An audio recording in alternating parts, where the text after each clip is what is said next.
Hello, hello, hello, everyone. Welcome into the Run Your Day podcast. As always, Dan Hafner joining you here. Appreciate you guys coming on. Today's topic is this: time lag. Time lag. Appreciate you guys joining. So, today's topic, man, it's crazy how I get these ideas for some of this content. Honestly, kind of getting back into more. I've been doubling down on my fitness routine and just been running a lot more lately, and that's just honestly where I get a lot of my content. Just thinking in my mind, listening to music, listening to podcasts, a whole lot of things. And this thought came to me, and I really wanted to share with you guys. Now, it's a little bit similar to a previous episode of Seeds and Echoes. But this one has a little bit of a different twist to it. So, what I wanted to talk to you guys about was this concept of time lag, right? So, what I mean by this, what this means is, there's always a lag in time from where you are in the present to the future results that you want, right? But there's also a backwards lag in that it takes time to just settle into things when things are new, right? Like you have to expect there's this settling in factor of, I had these results in the past and I've kind of like it just takes time to ease into something. Like think of it like a pool. You know, you can either jump head first into the pool into like really really freezing cold water, or you can ease your way in and get your as you ease in your body gets used to that temperature, right? Now, as I've talked about before, the front lag, the future lag of time. The more work you put in, the more just the more results you're going to have down the road. And I think the best example for me to just illustrate this point was this podcast. When I first started this podcast, I think I had two listeners for about a month or two. And that was my mom and my sister. I believe they still listen to the show. I love you guys. But like you just have to be willing to put in the work when no one's listening, when no one's paying attention. And that's like where I think a lot of people quit.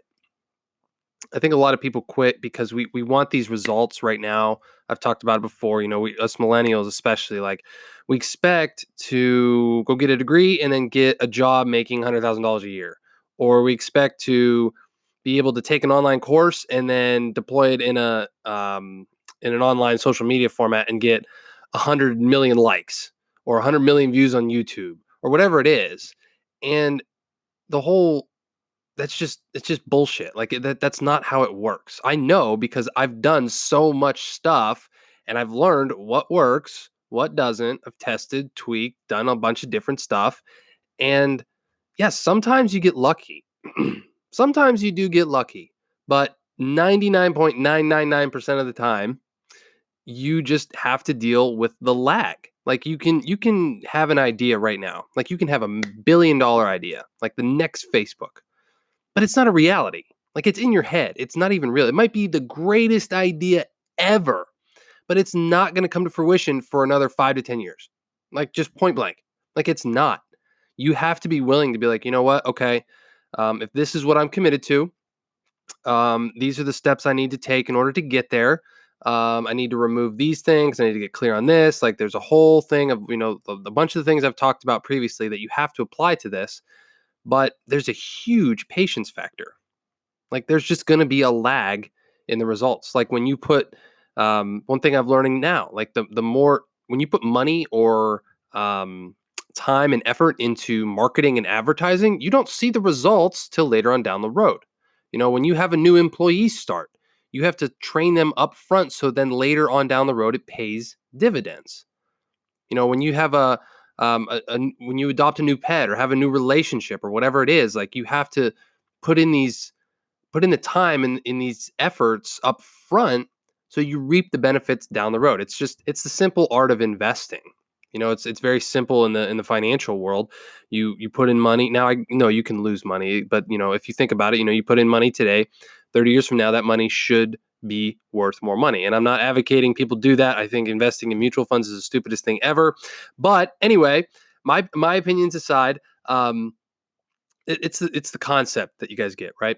And, and like I said, the best example I have for that was this podcast. Like when I started out, like there was a huge lag. I remember the first day I logged in here, and there was more than 2 plays. Like the anchor that I use, it records how many plays you get per episode. And it was like 2, 2, 2, 2, 2, 2, and I was like, okay.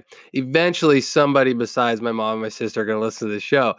And I remember the first day I had like 3, and I was like, holy shit, somebody else found my show. This is incredible. Like it was the craziest small victory, but it meant the world. Like it was like, oh wow. It took me, I don't even know how many episodes. I was probably up to shit, I don't know, 20 or 30 at that point. Like it was that lag. And then the other thing that I wanted to talk about too is this backwards lag. This concept of settling into the different things and realizing that in order to get somewhere or get a result that you want, or just if you're going into a new phase of life, or you have a big life change that's happened or going to happen, like you have to realize that it's not things aren't just going to change on a dime. Like things can change on a dime in this world. Like, car wrecks happen, deaths happen, a lot of crazy shit happens in this world. But by and large, like if you are coming into a change in times, like there's just always a transitional period between everything. And I think one of the things that made me think of this topic was this fact that I've been getting back into and pushing myself a lot harder with my running routine. I kind of fell off for a month or two, and I'm getting back into it. And what I used to do was we have like a circle around our house, and it's like almost exactly a half a mile. So I would get up every day and either walk or run like 1, maybe 2 laps. So it was like a half a mile, maybe a mile, just to get like my sweat going, listen to a podcast, whatever. Um, but it didn't leave me feeling like I accomplished much. Like I didn't really push. You know what I mean? Like it wasn't a good workout. And I realized what I was trying to do was just get like a quick fix in. Like I wasn't willing to push harder. And what I'm realizing now is if I go for at least 20, maybe 25 minutes of running around in this circle or even down other roads, like there's a time that it takes for your body to adjust. It sinks into that pain. There's a lag time. There's a transition. You can't just start out running and just be expecting to run at your 5K half marathon pace or whatever pace that you want. Like when you start out, you're gonna be slow.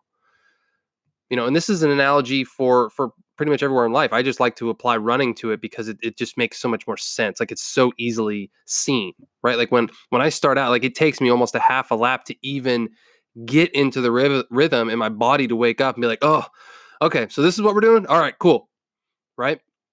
Like you can't just expect to just like come off the steps and just be sprinting and expect to last. Like there's a transitional time. Like you can't start a new job and expect to be freaking, Jerry Maguire. Like you can't just expect to be coming in and like setting shit on fire. Like I'm the best. I'm the best there ever was. I'm the GOAT. Like whatever. Like when Tom Brady started out, he was not the greatest of all time. Like it took a lot of lag time for him to like put in the work to do what he needed to do. Now he's an incredibly gifted athlete, right? But Michael Jordan, like any pro athlete that you can think of, there was a lag time where there was behind the scenes work happening, right? Behind the scenes work happening, and that's settling into like the process, just the settling into, okay, this is what I'm doing. This is what's going to hurt. This is what I need to be doing. Right. So, and that was kind of a thing that happened with me for a while, was my body kind of hit that point where it started to get a little uncomfortable, a little painful. And I was like, I don't really want to do this. It's early. It's cold. It's hot, whatever, whatever the excuse was. Right. That's when your stories and your excuses start to creep in and they take over, unless you're consciously combating them with, no, I'm going to settle into this. I'm going to settle into this for the long haul. Now, it might only be a 20-minute run, but I'm going to make this work. So shut up, body. right? Or even like you take a business or a job or a new career, whatever it is, like, no, there's an initial bump there, but I'm gonna make it work. Like I've had several jobs in the past where, I remember when I first moved to Virginia. Well, it was Blacksburg, Virginia. I had started an IT job, and I'd never done IT before in my life. And I remember coming home a couple days, about 3-4 weeks in, and I looked at my fiance at the time, or no, she was my girlfriend at the time, and I was like, I don't think I can do this. Like I don't think this is what I'm cut out for. But I kept going. I kept showing up every single day and I learned more. And now, like, I'm building apps, I'm doing podcasts, like, I'm building websites, like, I'm doing all kinds of technical shit that I had no idea how to do. But if I would have quit, if I would have quit that job, I never would have went down this path. And it was hard. It was difficult. Like it was a service desk job. It wasn't like a difficult job. But having no prior experience, nobody in my ear to tell me what to do every day. I just kept fucking showing up and I figured it out. Like I figured it out and you will figure it out too. Like whatever is in your life now or whatever is, the next time that this, a situation like this comes up where you start something, you hit an initial obstacle and your mind wants to go to this place of like, well, we tried, maybe it's not for us. No. No, no, no, no, no, no, no. That's bullshit. Like, focus. That initial obstacle is there for a reason. It's there for a reason. It's telling you something. It's like, okay, you've mastered a little bit of this. Now let's give you your first test. If you can overcome this, you can overcome more. And so many of us don't see it that way. I never used to. Like, I never used to see these. I was like, well, screw it. I'll quit. I don't care. But that's not how you grow. That's not how you get anything worthwhile in life. If you quit at every little obstacle that comes your way, you'll never have anything worthwhile in your life. You'll look back with tons of regret, tons of shame, tons of just extra weight that you've carried around forever. I promise you. Because I had that happen to me. And I'm still getting rid of a lot of that.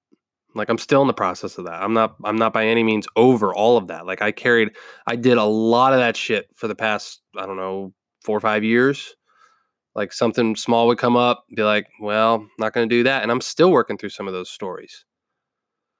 So it's a process. It's a process, but there's this time lag, right? There's this long time lag where you have to realize like, hey, the work I'm putting in today is going to pay off way down the road. But then there's also this hidden lag of settling into the process, settling into the recent past and realizing that, okay, I'm in this now. I'm in this now. I'm overcoming anything that comes my way. I'm going to get this done. This is how it's going to be, period. And it's a beautiful place to be. It's kind of a difficult place sometimes, depending on, what you're doing and what the situation is overall. But ever since I started living in this world of just constantly pushing my mind, constantly pushing myself to be more, to think differently, to just do different shit, it's a beautiful world. Let me tell you what. Like I wouldn't trade it for anything. I would not trade it for anything. So my question for you today as a wrap up, where in your life, what domain, what area, where in your life do you just need to settle in for the long haul? Like, where are you quitting at the first sign of trouble? What obstacles are you hitting that are causing you to quit too early? Or do you think of something in the past that you've done that and what can you learn? Can you think of a relationship or job, a business, a physical fitness test, or whatever it might be that you gave up too soon on and you know that? And how can you go back and analyze that and think, what can I learn? Like when this comes up next time, how can I put an obstacle in front of me that I know I can overcome? Okay. So that's my question for you guys today. That's going to wrap up the show. I really appreciate you guys. And I do want to thank you for some of your patience with the website runyourday.run. It's still finishing the finishing touches on the permanent forever site. So the temporary one is there, but you can head over to runyourday.run right now. sign up for the email list, get a little resource cheat sheet for you guys, and listen to the podcast. So I really appreciate you guys coming on. As always, if you do enjoy the show, please leave me a review on iTunes. It really helps the visibility of the show and the growth, and share this with anyone that you think might get some value from it. So that's going to wrap up the show today. As always, appreciate you guys coming on. Dan Hafner signing off. Make it a great rest of your day. Thank you for listening to the Run Your Day podcast. We hope you enjoyed today's show. If you did, feel free to share today's show with friends and family. Until next time, have a great day.